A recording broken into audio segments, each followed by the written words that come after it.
With best wishes for a happy Christmas and a victorious New Year from the Princess Mary and friends at home.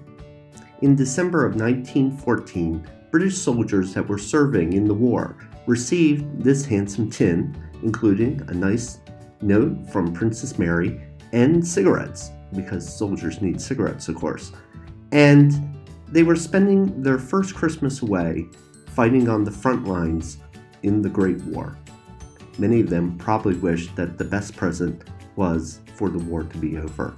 Hi everyone, this is Mr. Trio and the first video in the series on the First World War 1914 to 1918. This video focuses on our first chapter, which is why was the war not over by December 1914. The war had begun in summer, August 1914, and by December 1914, many people, including Princess Mary, probably wondered, why isn't this war over yet? One of the things that I'd like to point out for this video is that we're not going to be going into a great deal of history details. I'm going to be talking about major concepts such as big ideas and key concepts which are a part of the story and why these things are important. But just as a reminder, this video is not a substitute for reading the textbook. In the textbook, there are greater details which are important in order to fill in many of these holes. And in fact, as you provide evidence in your essays, the book is the best source in order to provide those fine details. This video will also include a section at the end which will include key vocabulary that you should know, and also we'll go through some sample questions that may appear on the exam. Now, let's go back to our timeline. Here in August 1914, the war begins, and in 1914 December, that's when the Great Christmas Truce occurred. And many people would say, why was the war not over by this December date? Well, the focus points help to provide us that insight. There are 4 focus points that we will be covering in this video. They include the Schlieffen Plan, Belgium's reaction, British Expeditionary Force, and trenches. Let's take a look at each of these 4 focus points through the matrix of the big ideas, key concepts, and why it was important. Let's start with Schlieffen Plan. The big idea connected to the Schlieffen Plan is that it was meant to end the war quickly. As a short reminder, let's take a look at the Schlieffen Plan. We have Germany surrounded by 2 enemies, Russia on the east, France on the west. Schlieffen, a German general, designed the plan to hit France as hard as they could at the beginning of the war and leave a small number of troops behind to essentially hold Russia in place. Once France surrendered, then Germany could then turn its attention to Russia and defeat them. The whole idea behind the Schlieffen Plan was timing. Germany didn't have a lot of time to accomplish this task. If they were slow in their attack, essentially it would give both sides enough time to prepare for the attack. The Germans did not want to fight a long war. They wanted a quick victory over France, and then they wanted to turn around and defeat Russia as well.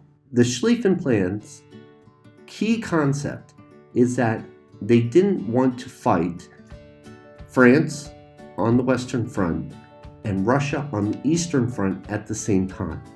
And the Schlieffen Plan was designed in order to break the war into 2 separate parts. Why this is important to our story and why it extended the war beyond December 1914 is it's important to remember that the Schlieffen Plan failed.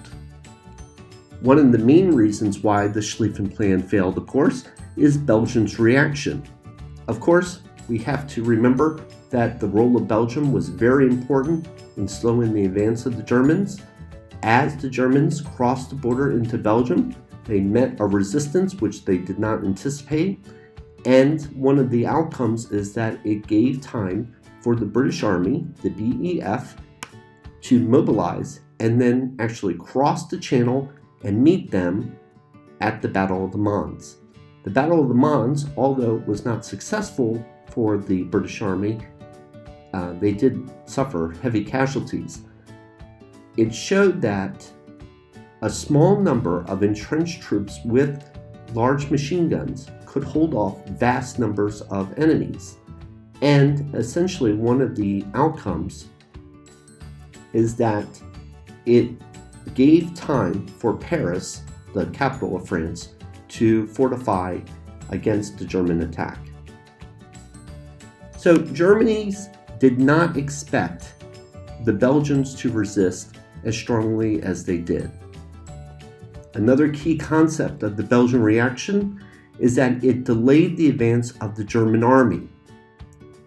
And this is important because it helped Britain and France to prepare for the German advance. Our third focus point that we're looking at is the British Expeditionary Force. What is the key concept to the British Expeditionary Force? It's important to remember that they were the professional standing army of Britain. The key concept behind this is that they slowed the German advance, once again, very similar to the way that Belgium did at the beginning of the war. And it is a significant factor because it gave time for Russia to mobilize on the Eastern Front, and in other words, push Germany into a war in which it was fighting on the Western and Eastern Front at the same time. Let's take a look at our last focus point in this section, which is trenches. One of the most important key concepts about understanding the importance of trenches is that they are defensive.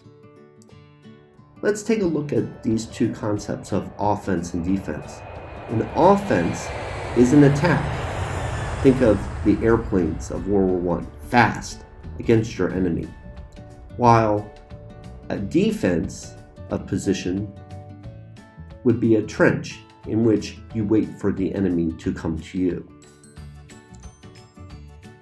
The key concept behind why trenches are important to our story is that trenches slowed the pace of the war. It did not speed it up. And how this is important in the larger story is that is one of the main reasons why the war did not end by December 1914. Let's take a look at some key vocabulary connected to this unit. Schlieffen Plan, two fronts, British Expeditionary Force, the Battle of the Mons, and the concept of defensive war.